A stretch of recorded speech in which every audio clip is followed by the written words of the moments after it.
تو السلام علیکم دوستوں، میں ہوں شاہد اور آپ لوگ دیکھ رہے ہیں اس وقت آل ٹاپک ویڈیوز۔ تو آج کی ویڈیو میں ہم لوگ یہ جانیں گے کہ فرعون آخر بادشاہ کیسے بنا، اور وہ ایک غریب عطار ہو کے، خوشبوؤں بیچنے والا ہو کے، وہ ایک بادشاہ کے تخت پہ کیسے بیٹھ گیا۔ 450 سال اس نے کیسے حکومت کر لی، اور کیسے اس نے خدائی کا دعویٰ کیا، اور کیسے لوگوں کے لیے وہ مشہور ہے کہ اس کے جیسا انصاف آج تک دنیا میں کسی نے نہیں کیا، اور کیسے آج تک وہ عجائب گھر میں پڑا ہوا ہے۔ تو آج کی ویڈیو میں یہی آپ لوگوں کو بتائیں گے۔ تو میں ہوں شاہد اور آپ لوگ دیکھ رہے ہیں اس وقت آل ٹاپک ویڈیوز۔ تو دوستوں چلیں ہیں ویڈیو کی طرف۔ دوستوں یہ ولید بن مصعب فرعون کا نام ہوتا ہے۔ سب سے پہلے ہم اس کے انٹروڈیوس پہ جاتے ہیں۔ ولید بن مصعب ایک عطار ہوتا ہے۔ مصعب یہ فرعون کا نام ہے۔ فرعون اس وقت کے جو بادشاہ ہوتے تھے اس کو سب کو فرعون ہی کہا جاتا تھا، لیکن اس کا نام اصل ولید بن مصعب ہے، اور یہ بندہ عطار تھا، خوشبوئیں بیچتا تھا۔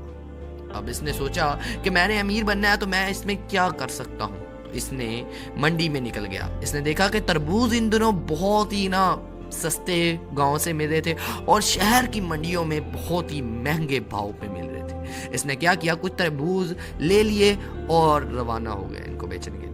راستے میں کچھ ایسا ہوا کہ محصول لینے والوں نے اس سے سارے تربوز لے لیے، کچھ کھا لیے، کچھ رہ گئے۔ جب یہ شہر پہنچا تو اس کے پاس صرف ایک تربوز بچا تھا۔ اس نے سوچا یہ تو چیز نہیں صحیح۔ اس نے دیکھا کہ یہاں پہ اس حکمرانی کے اندر جو چاہے جسے چاہے ویسا کر رہا ہے، کوئی کچھ کر رہا ہے، کوئی کچھ کر رہا ہے۔ تو اس نے کیا کیا، یہ قبرستان چلا گیا۔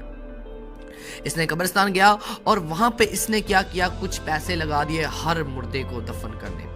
ایسا چلتا رہا۔ اس نے کافی محصول، کافی پیسہ، کافی سرمایہ اکٹھا کر لیا۔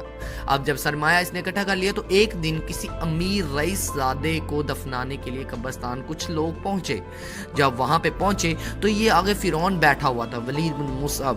تو اس نے دیکھا کہ یہ امیر لوگ ہیں، اور اس نے طنز کیا اور اس سے مانگے پیسے ان امیر لوگوں سے، رئیس زادوں سے، کہ آپ مجھے پیسے دیں تب ہی میں آپ لوگوں کو یہاں پہ اسے دفن کرنے دوں گا۔ رئیس لوگ تھے، ان کو پتا تھا کہ یہ یہاں پہ کوئی بھی محصول نہیں لگا ہوا کوئی بھی حکمران کی طرف۔ تو انہوں نے سرکاری جو اس وقت کے سیکیورٹی گارڈز تھے ان کو بلایا، اور فرعون کو پکڑ کے وہ لے گئے بادشاہ کے پاس۔ اب بادشاہ نے پوچھا، ہاں بھی تمہیں کس نے یہاں پہ عائد کیا ہے، اور تم کیوں یہاں پہ آئے تھے اور لوگوں سے کیوں محصول بٹور رہے تھے؟ اب فرعون نے کہا کہ بادشاہ سلامت، میں محصول وغیرہ کچھ بھی نہیں، مجھے پیسے کا کوئی لالچ نہیں ہے۔ میں نے ان سے پیسے اس لیے اکٹھے کیے کہ میں تاکہ آپ تک پہنچ سکوں اور آپ کو بتا سکوں کہ آخر یہاں پہ کیا ہو رہا ہے۔ ولید بن مصعب نے کہا کہ سرکار یہاں پہ جو جس کا دل جیسے چاہے وہ ویسا ہی کر رہا ہے۔ یہاں پہ کوئی حکمرانی نہیں اور کوئی محصول لینے کا کوئی حساب نہیں۔ لوگ تنگ ہیں آپ کی حکومت سے، میں آپ کی حکومت کو چند لمحوں میں ٹھیک کر سکتا ہوں۔ بادشاہ اس کی بات سے بہت ہی زیادہ خوش ہوا اور اسے ایک عام سا آفیسر رکھ لیا۔